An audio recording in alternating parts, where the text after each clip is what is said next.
Some will have a smile wider than a slice of watermelon. You can now afford a basic plan for another 192 years with this grant. Changes are made to buyer stamp duty that everyone pays, and that is regardless of race, language, or religion. Budget 2023. Some will love it, some will hate it. Is it a gain or pain for you? This budget is not about giving more benefits to everyone, but it's about how the pie will be split. Just imagine you're at your family dinner and you order a pizza. It's not bigger, it's the same size as yesterday's pizza. But today, Daddy has decided that everyone's share is going to be different. And the way he wants to split is along the lines of the hungrier one gets to eat the bigger slice.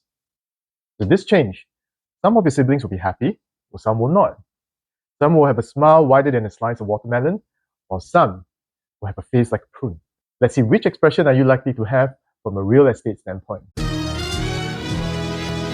If you're a married couple below 40 and you have children, now you have 3 balloting chances instead of 2. Does that mean your lucky draw chance just improved by 50%? Well, not really. You see, 95% of 4-room or larger BTOs are already set aside for first-timers. So let's use a very simplistic example. Imagine there are 2 families and only 1 flat available. So let's call them Family 1 and Family 2, where Family 1 now has 3 chances instead of 2, and Family 2 remains the same as 2 chances, as they're still a first-timer. So if you work out the maths, you realize that Family 1 now has a 60% chance, while Family 2 now has a 40% chance, when they used to be 50-50. So as you can see, the difference is very marginal, and I don't expect this to have a major impact. It's more symbolic than life-changing. There is, however, a rumor going on about how to improve the chances of getting a BTO flat. And that is to hit the like and subscribe button below. And I guarantee you, it will not make a difference at all. First-timers can now get up to 30,000 additional CPF Housing Grants when applying for resale HDB flats. That's right! After Netflix decides to turn off password sharing, you can now afford a basic plan for another 192 years with this grant, long after your HDB lease expires. What a relief! In our recent parliamentary debate, several MPs have raised concerns about HDB flats getting unaffordable. Granted, the idea of affordable is open to interpretation. Maybe you feel strongly that HDB flat prices are getting out of hand, or maybe you feel totally opposite, that HDB flats are value for money compared to private properties. Let's have a look at some numbers to separate facts from beliefs.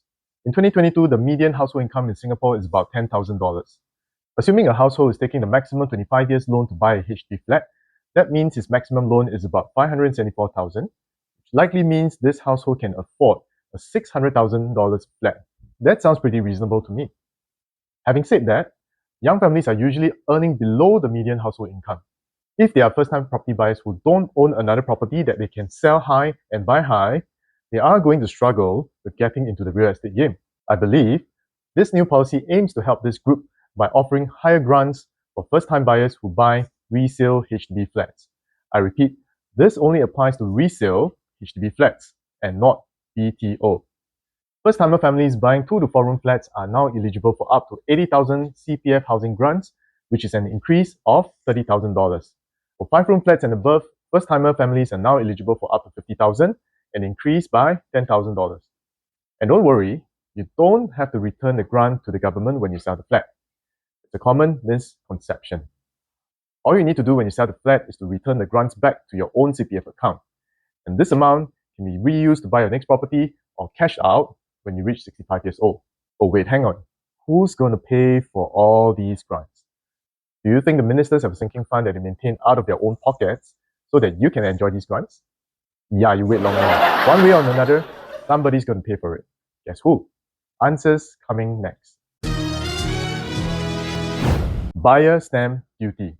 One of the dirtiest words in real estate dictionary.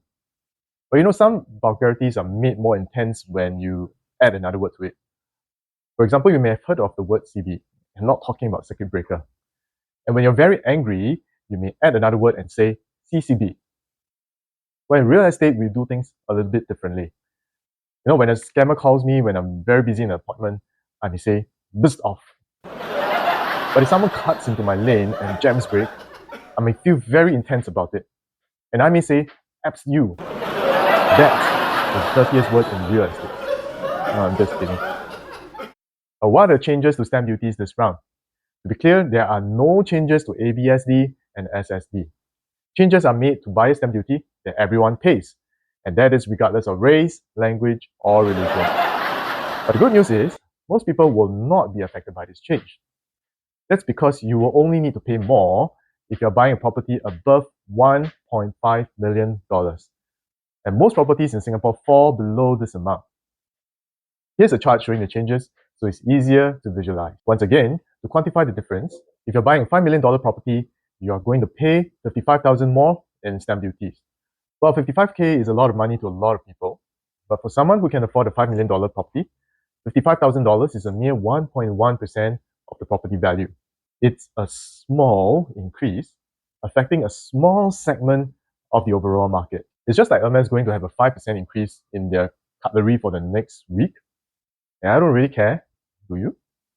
If you connect the dots together, you may realize the increase in buyer stamp duty will be used to pay, at least partially, for the additional CPF housing grants for HDB. Essentially, it's like cutting some slice of the pie from the rich to distribute to the less affluent, like some sort of Robin Hood tax. You may not like it, but remember, it's based on justice and equality, so as to achieve happiness, prosperity, and progress for our nation. My name is William. Hit the like and subscribe button below, and I'll see you in my next video.